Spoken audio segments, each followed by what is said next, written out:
उसको टॉर्चर कर रहा था, 15 दिन से टॉर्चर कर रहा था।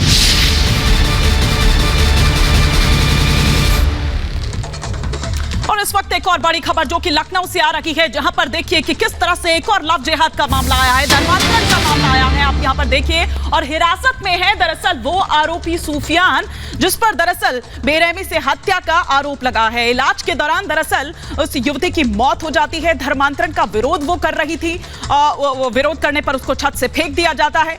युवती से अक्सर छेड़छाड़ ये किया करता था। ये दरअसल जो युवती की मां है वो ये आरोप लगा रही है। लड़की को जबरन फोन भी दिया गया था उससे बातचीत के लिए, और लगातार अमित धर्म परिवर्तन का दबाव भी ये सूफियान बना रहा था। जी हां, देखिए बड़ी खबर है। लखनऊ में सनसनीखेज मामला लव जिहाद का सामने आया है। सूफियान हालांकि घटना के बाद से फरार था, अब उसको हिरासत में लिया गया है। बड़ी खबर यह है, तस्वीरों में दिख रही जो लड़की है, इसी को जबरन इसका धन परिवर्तित कराने की कोशिश में सूफियान और उसका परिवार था। सूफियान ने एक मोबाइल गिफ्ट किया था निधि को, जिसके बाद ये बात परिवार को पता चली और लड़ाई यहां तक बढ़ी कि उसने निधि को छत से ढकेल दिया।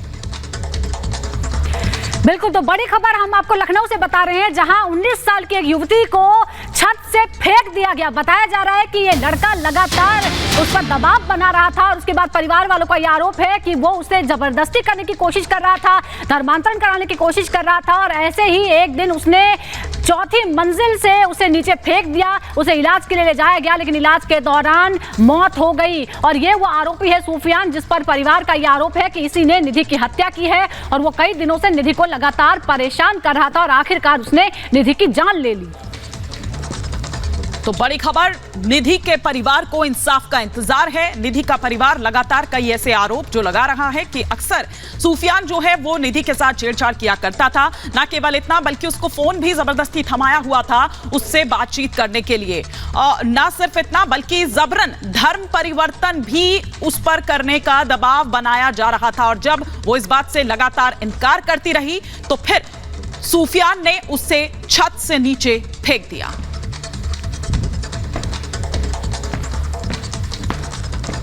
और इस पूरी घटना के बाद हमारे सहयोगी ने उत्तर प्रदेश के डिप्टी सीएम ब्रजेश पाठक से बातचीत की है। उन्होंने कहा कि ऐसी बातें बर्दाश्त नहीं की जाएंगी, और उनकी मां से भी बात की हमारे सहयोगी ने। सबसे पहले सुनाते हैं उनकी मां क्या कुछ कह रही है। आप मां हैं लड़की? जी सर, माँ है। ये बताइए क्या मामला था, कल कितने बजे क्या वाकया? अभी बताया सर कि जो कल ये शाम 5:30 बजे हम लोग उसके घर कंप्लेन लेके गए थे, शिकायत लेके गए। कंप्लेन लेके इसलिए गए थे कि ये मेरी छोटी लड़की है, इसको उस लड़के ने दुकान पे गई थी सामान लेने, वहाँ कल शाम को 5:30 बजे के करीब में। तो उस लड़की से उस लड़के ने कहा कि जो परसों पहले मंडे की मैं बात बता रही हूँ, मंडे को मेरी लड़की पार्लर गई थी। निधि पार्लर गई थी। मेरी 3 बेटियाँ हैं, 1 बेटा है। निधि 3rd नंबर पे है, ये सबसे छोटी है। तो पर मंडे की बात शाम को 5-5:30 बजे मेरा भाई जो है, इसका मामा भांजी को अपने लाने वो पार्लर गया। पार्लर के पास बिल्कुल उस लड़के को वहाँ पे खड़ा देखा। वो पार्लर के अंदर थी, वो लड़का बाहर खड़ा हुआ था। तो वहाँ से उस मामा को देख के वो भाग गया, तुरंत वहाँ से भाग गया। मामा भी यहीं रहते हैं? हाँ, मामा मेरे पास आया हुआ था मामा, तो परसों उसको पार्लर से लेने गया है। परसों वाली बात, मंडे वाली बात, ये हम लोगों ने आया घर में लेके बताने लगा कि दीदी वो लड़का वहाँ पे खड़ा था। हाँ, निधि पार्लर के अंदर थी। हम लोगों ने अपने बच्चे को बात की, समझाया बुझाया, बात किया। फिर दूसरे दिन मंगलवार की शाम को ये लड़की मेरी दुकान पे सामान लेने गई थी, दूध का पैकेट। तो इस लड़की से वो बोला कि तुम्हारे मामा को गाड़ी में मैं आग लगा दूंगा, तुम्हारे मामा को मारूंगा, तुम्हारे घर वालों को मारूंगा। मेरे मामा को मारने की कैसे हिम्मत हो गई है। यही सब बातें वहाँ पे हुई, हम लोगों को में कहा सुनी हो रही थी। उनके माँ बाप ने क्या कहा? हाँ, उनके माँ बाप ने कहा कि मेरी लड़की की वो गलती देने लग गए थे। हैं, बोले कि शादी कर दीजिए, और रोज रोज की हाय हम नहीं चाहते। तो हमने कहा हम भैया नहीं करेंगे शादी, हमको नहीं कर।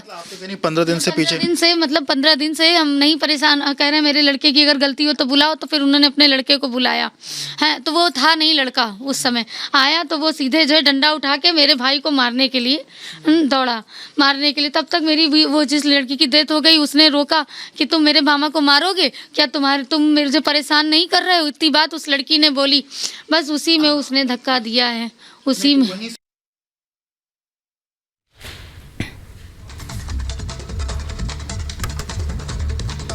और हमारे सहयोगी विवेक इस वक्त हमारे साथ जुड़ गए हैं। विवेक, चौंकाने वाला ये मामला है, बहुत सारी बातें सामने आ रही। परिवार का कहना है कि लगातार परेशान कर रहा था और उसी ने जान ली है। फिलहाल सूफियान के बारे में क्या जानकारी मिल पाई है? क्या वो अरेस्ट हुआ है, हिरासत में लिया गया है, कहाँ है वो?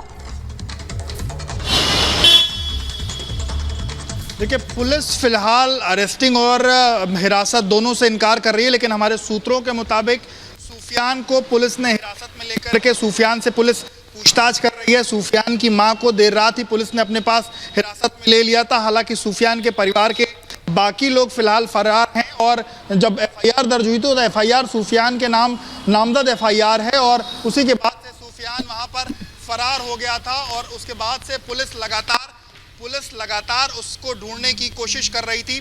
पुलिस अभी भी उसको हिरासत या गिरफ्तारी से इनकार कर रही है, लेकिन हमारे सूत्र हमें ये बता रहे हैं कि सूफियान को हिरासत में लेकर के पुलिस कहीं अलग जगह पर रख करके उससे जो पूछताछ है वो कर रही है। और हमने जब वहाँ के लोगों से भी बातचीत करी तो लोगों ने ये बताया कि इसके पहले जब कोविड का समय था उस दौरान सूफियान उसी फ्लैट पे उसी बिल्डिंग में नीचे की तरफ में रहता था और अभी 4 महीने पहले वो बगल की बिल्डिंग जो थी वहाँ पर शिफ्ट हुआ था और उसके बाद से